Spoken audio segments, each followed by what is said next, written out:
जानिए कैसे विश्वामित्र ने रचा दूसरा स्वर्ग।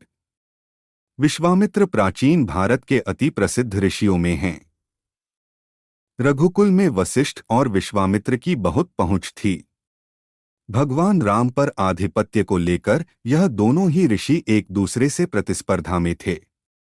जहां विश्वामित्र राक्षसों के संहार के लिए भगवान राम को ले गए थे और वे ही उन्हें राजा जनक के यहाँ होने वाले स्वयंवर में लेकर गए थे, तो दूसरी तरफ ऋषि वशिष्ठ रघुकुल के आचार्य थे।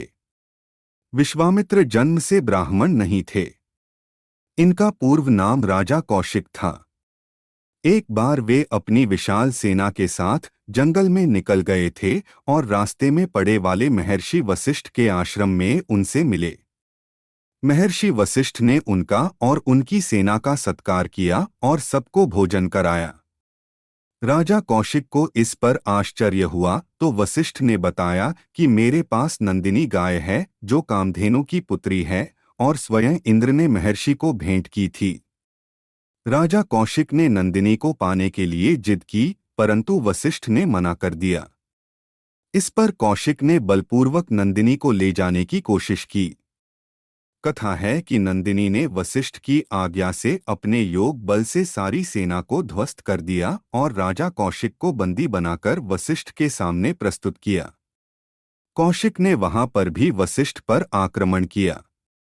महर्षि वशिष्ठ ने क्रोध में आकर राजा कौशिक के एक पुत्र को छोड़कर बाकी सभी को शाप देकर भस्म कर दिया। इस घटना के बाद राजा कौशिक ने राजपाट को अपने पुत्र को सौंप दिया और हिमालय में जाकर भगवान शिव की घनघोर तपस्या की और वरदान स्वरूप कई दिव्यास्त्र प्राप्त किए। इसके पश्चात वे पुनः महर्षि वशिष्ठ से युद्ध को प्रस्तुत हुए। वशिष्ठ ने उनका हर अस्त्र नष्ट कर दिया और ब्रह्मास्त्र का संधान किया। सभी देवताओं ने आकर वशिष्ठ से प्रार्थना की और उन्हें शांत किया तथा वशिष्ठ ने ब्रह्मास्त्र को वापस ले लिया। राजा कौशिक को अत्यंत पश्चाताप हुआ कि कालास्त्र, मानव, मोहन, गांधर्व, जृंभण, व्रज, ब्रह्मपाश, कालपाश, वरुणपाश, पिनाक, दंड, पैशाच, क्रांच, धर्मचक्र, कालचक्र, विष्णुचक्र, वायव्य, मंथन, मूसल, विद्याधर, कंकाल के होते हुए भी वह पराजित हो गए। उन्हें ज्ञान हुआ कि क्षात्र बल से ब्रह्मा बल श्रेष्ठ है। उन्होंने पुनः तपस्या की और ब्रह्मा ने उन्हें राजर्षि पद प्रदान किया, परंतु वे संतुष्ट नहीं हुए। उन्होंने पुनः तपस्या प्रारंभ की और बहुत सारे विघ्नों के बाद भी तपस्या को पूर्ण किया और इंद्र ने उन्हें ब्राह्मण पद प्रदान किया।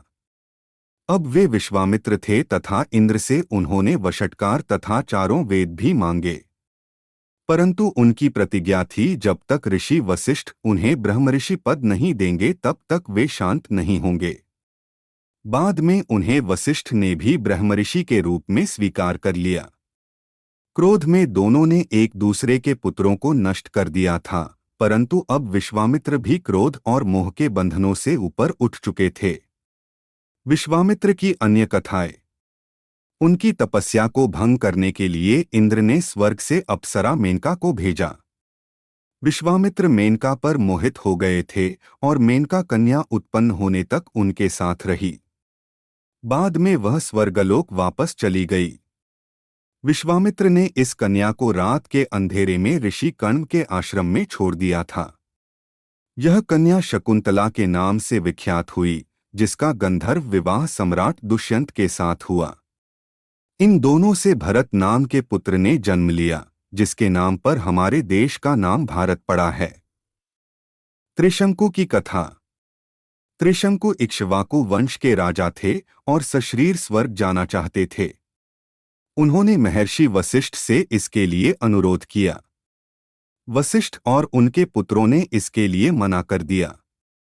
वशिष्ठ के पुत्रों को जब त्रिशंकु ने अपशब्द कहे तो उन्होंने त्रिशंकु को चांडाल होने का शाप दिया। त्रिशंकु के मंत्री और सभासद उनका साथ छोड़ गए। विश्वामित्र ने त्रिशंकु का आग्रह स्वीकार कर लिया और एक यज्ञ का संधान किया। उनके निमंत्रण को ऋषिमुनियों ने तो स्वीकार कर लिया, परंतु वशिष्ठ और उसके पुत्रों ने स्वीकार नहीं किया। उनका कहना था कि जिस यज्ञ में यजमान चांडाल हो और पुरोहित क्षत्रिय हो, उस यज्ञ का भाग वे स्वीकार नहीं करेंगे। विश्वामित्र ने वशिष्ठ पुत्रों को कालपाश में यमलोक जाने का शाप दे दिया। अन्य सभी ऋषिमुनि भयभीत होकर यज्ञ में शामिल हुए, परंतु देवता नहीं आए। इसके पश्चात विश्वामित्र ने मंत्र बल से त्रिशंकु को स्वर्ग भेजने की प्रक्रिया प्रारंभ की। स्वर्ग की ओर आया देखकर इंद्र ने क्रोध से त्रिशंकु को कहा कि गुरु के शाप के कारण तू स्वर्ग में रहने के योग्य नहीं है।